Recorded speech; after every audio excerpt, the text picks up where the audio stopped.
Si vous n'aimez pas l'architecture, aimez au moins la culture. www.misteremma.com. Art Tendance People.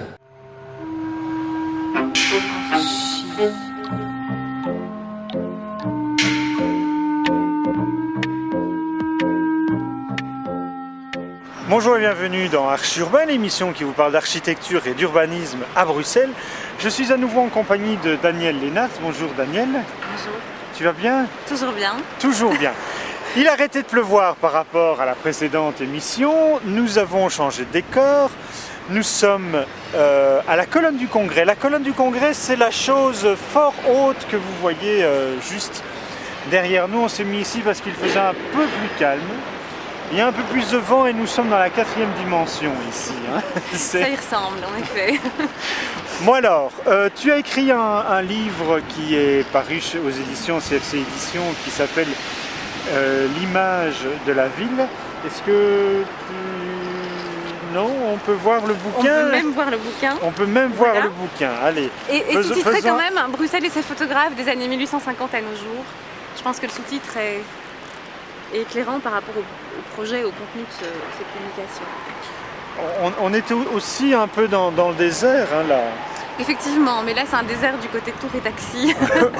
C'est ça. Et de son sommet, ouais. Alors, tu as voulu nous emmener ici à la colonne du Congrès, parce que pour toi c'est une partie importante de la photographie. Donc le bouquin parle des photographes qui ont capturé à travers le 19e et le 20e siècle Bruxelles. Oui. Pourquoi est-ce que la colonne du Congrès c'est important ? Alors elle se situe là aux prémices du livre, on est dans les années 1850, quelques années, 3 ans après l'inauguration en fait, de ce monument de Poulart. La colonne du Congrès en fait, qui venait commémorer la première assemblée constitutionnelle. Donc il y a vraiment là un fondement des libertés constitutionnelles qui est rappelé, qui est célébré de manière durable. Hein, le monument persiste contre vents et marées ici, et qui va aussi présenter des allégories des 9 provinces belges et du génie de la Belgique. Alors le monument va être célébré par un photographe, Gilbert Radou, qui incarne véritablement la manière de faire la photographie à l'époque. Hein. C'est un professionnel, un photographe professionnel portraitiste, et qui signe ici le portrait d'un monument, ce qui est relativement inhabituel dans ses activités, mais qui démontre bien l'engouement qu'il y a de valoriser par la photographie le patrimoine monumental qui se développe dans son actualité, parce que la photographie, encore une fois, date de 3 années après l'érection du monument, donc c'est quelque chose de conjoint finalement à l'actualité monumentale hein, à l'époque. Qui vient célébrer encore une fois aussi une capitale belge qui a une vingtaine d'années à l'époque, donc qui est relativement jeune aussi, et qui construit là ses piliers identitaires. Exactement, c'était encore possible. Alors bon, qui se situe aussi sur la place des panoramas, donc qui invite aussi, si on prend du recul, eh bien, à considérer le panorama de la ville qui se déploie. Ça existait déjà le panorama ? Alors c'était effectivement la place des panoramas qui a en fait été baptisé de la sorte parce qu'effectivement c'était un point de vue en hauteur qui permettait d'avoir cette lecture ouverte. Alors on va se tourner légèrement et comme ça on peut voir. Voilà. On peut voir le contrepoint. On pourrait s'approcher. Bien, on va aller s'approcher pour voir un peu mieux le panorama dont tu parles. Et on va se retourner et comme ça on voit le panorama. Voilà, et qui a donc fait place, on en a encore quelques vestiges, à la cité administrative. Alors cité administrative qui célèbre l'unifonctionnalisme, hein, son appellation est tout à fait explicite, et qui est en train de faire place aujourd'hui à une nouvelle reconfiguration urbanistique qui devrait, si j'ai bien compris et bien suivi, intégrer enfin du logement et une multiplicité de fonctions, au-delà évidemment de la fonction bureau qui a largement pris le dessus dans les années 50 à Bruxelles. Donc c'est une donne sur laquelle on revient.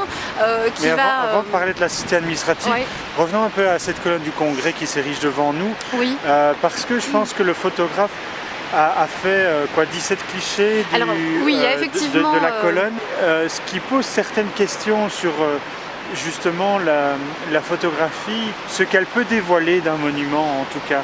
Est-ce qu'elle dévoile une particularité du monument ou est-ce qu'il va être le témoignage d'un ensemble ou d'un quartier?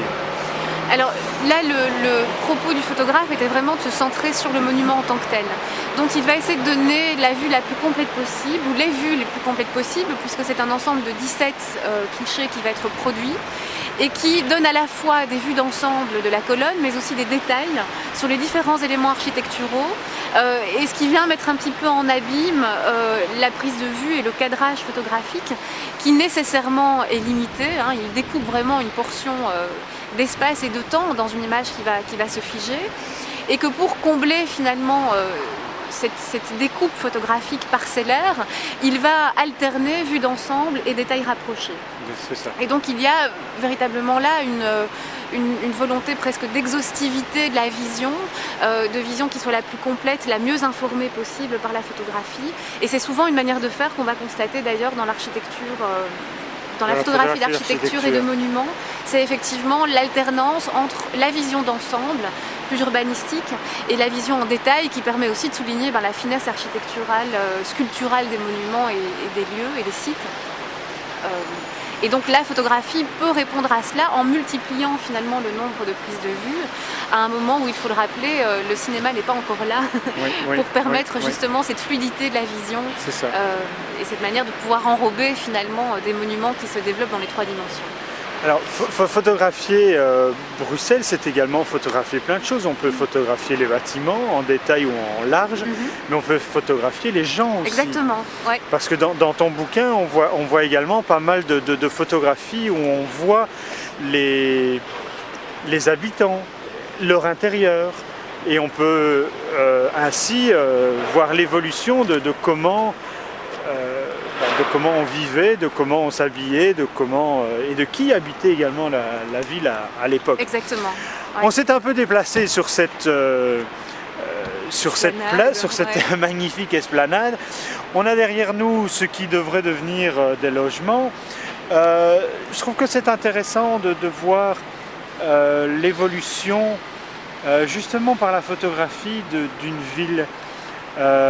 Ici on a quelque chose qui a fortement évolué et qui va encore fortement évoluer. Est-ce que pour toi justement la photographie est ce témoin privilégié, important qu'il faut et qui est impératif à une ville? C'est certainement pas le seul moyen de représentation et il faut combien multiplier les dialogues entre les moyens de création à l'heure actuelle. Les artistes s'emploient évidemment à le faire, mais en tout cas c'est un moyen approprié parce qu'il accompagne aussi la flânerie. Et ça il faut aussi insister, il y a une espèce de facilité aussi à transporter un appareil photographique et d'accompagner véritablement l'imagerie photographique à la perception de la ville au fur et à mesure de la marche, des découvertes, de la présence du corps aussi dans l'espace. Et donc de ce point de vue-là, c'est un outil qui accompagne très facilement aussi l'observation de tout un chacun d'ailleurs de l'espace urbain. Alors on entend pas mal de bruit, mais c'est parce que si l'on se retourne, on va découvrir la tour des finances, ainsi que ce long bâtiment qui est en rénovation. Donc ce sont les rénovations qui font ce bruit-là. Précédemment, nous étions à la gare du Luxembourg, où tu me disais qu'il y avait eu un plan d'architecture bien défini pour ce quartier qui avait été petit à petit grignoté par les institutions européennes. Qui est-ce qui avait fait? Quel est l'architecte qui avait fait ce plan? Seuss. Ouais. Mais ici, est-ce que c'est pas un peu la même chose aussi? Est-ce qu'il y avait également un plan d'architecture qui avait été fait pour cette cité administrative? Aujourd'hui, on se dit, tu l'as dit tout à l'heure, enfin, on va multiplier les fonctions et pas seulement en avoir une seule. Est-ce que par la photographie, on peut se rendre compte des erreurs du passé? Elles les inscrivent évidemment dans une mémoire, puisque la photographie a cette fonction-là aussi, qu'elle est aussi une archive, y compris du temps présent, et je pense qu'il y aurait effectivement matière à travailler photographiquement sur le site pour le moment aussi. Ces transformations sont évidemment révélatrices de choix, de décisions, éventuellement d'erreurs et effectivement des conclusions qu'on peut en tirer, des apprentissages aussi que ça peut représenter, et de l'intégration aussi, et Dieu sait que c'est quelque chose qui est souligné dans le livre du point de vue des habitants eux-mêmes, de cette expertise finalement qui est celle des Bruxellois, de la manière dont ils habitent la ville. Tu évoquais tout à l'heure le fait que surtout à partir des années 60 et 70, vont apparaître de plus en plus finalement les Bruxellois dans l'image de la ville. On va aussi se rendre compte qu'une ville, c'est avant tout un lieu de vie, de constitution du sujet, de définition aussi de liberté, pour reprendre le mot d'Henri Lefebvre et cette expression du droit à la ville, qui englobe finalement toute une série d'autres droits humains. Et pas seulement le droit à l'habitat, mais à la sociabilisation, à l'œuvre aussi, comme il le dit très bien. Donc je pense qu'il y a de plus en plus une prise de conscience liée à cela. Et donc la plurifonctionnalité répond à cela, c'est-à-dire à répondre aux différents besoins humains, pas simplement administratifs, professionnels, disjoints les uns des autres, mais au contraire à rendre cela beaucoup plus fluide. Et à rattacher les différentes fonctions de la ville. Exactement, exactement. Et y autres. compris aussi en termes de mobilité, bon, ça va être un des enjeux de ce quartier. Et c'est aussi une question d'actualité à laquelle il faut urgemment répondre. Et ce quartier-ci, évidemment, on va devoir le prendre en compte dans ces nouvelles affectations, c'est clair. Je rappelle le bouquin que Daniel Lénac a écrit, L'image de la ville, Bruxelles et ses photographes des années 1850 à nos jours.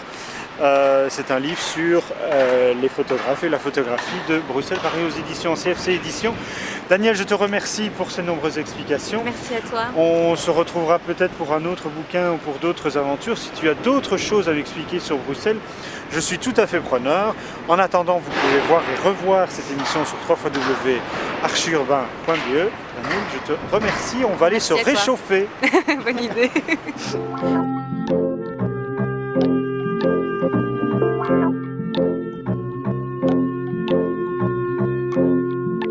Si vous n'aimez pas l'architecture, aimez au moins la culture. www.misteremma.com. Art Tendance People.